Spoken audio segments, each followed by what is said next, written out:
project. Freaky girl under the sheets. With your love when things start slowing down. I know you got me, baby. Good morning guys, andito po tayo ngayon sa bayan ng San Narciso, Quezon. At meron po akong property na offer sa inyo. Ito po ay may sukat na 3.1 hectares na po. Ito po ay dikit sa Barangay Road. Then galing naman po sa Provincial Road. Ito po ay almost 300 meters lang ano po.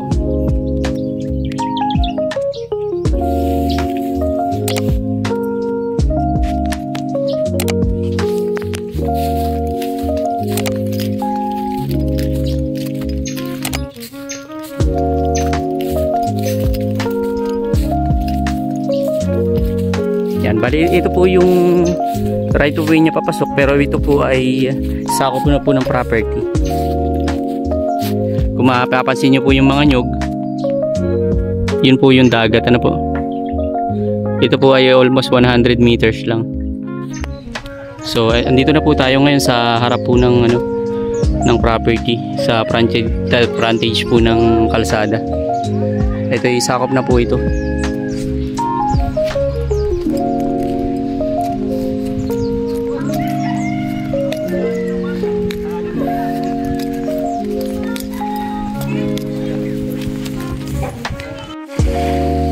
Yan, dito na po tayo sa frontage po sa dagat ng property na po.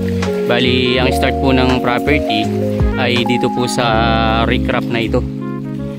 Yan, kung matatanong niyo po yung recrap na yan, yan na po ang boundary ng property. Then, ito po natututukan ng camera, yan na po ang 3.1 hectares na po.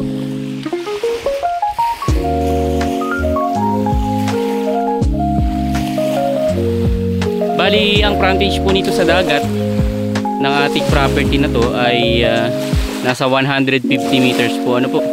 So almost hanggang dun pa po sa may nyug na nakatayo.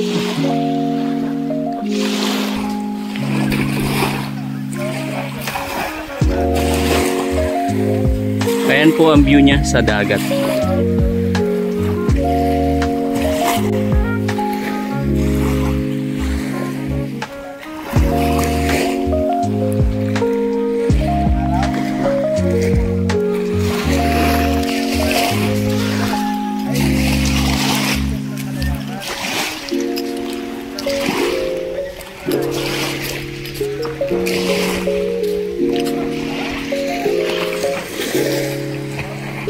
Yan, bali andito na po tayo sa hangganan po ng property sa kabilang side naman po ano po.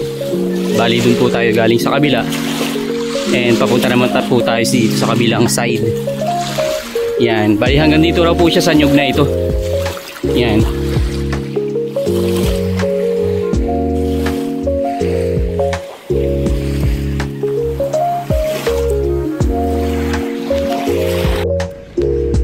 Bali po ito ay na-develop na din ni seller. Meron na rin po siyang mga cottage po. Then may bahay na rin po dito. Yan. Kung mapapansin nyo po, pasok po ang sasakyan dito.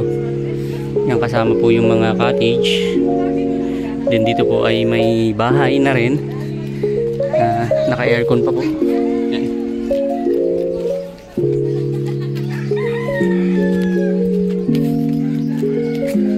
Dito po yung mga cottage niya.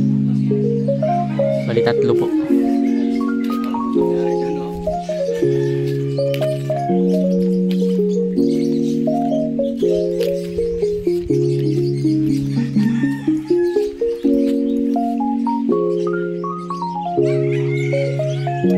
Yan, may mga tanim naman pong nyug dito sa harap po ng ng ating beach. And kung mapapansin niyo po, andito na po yung kuryente sa property ano po. Yan. Then ang source naman po ng tubig natin dito ay deep well.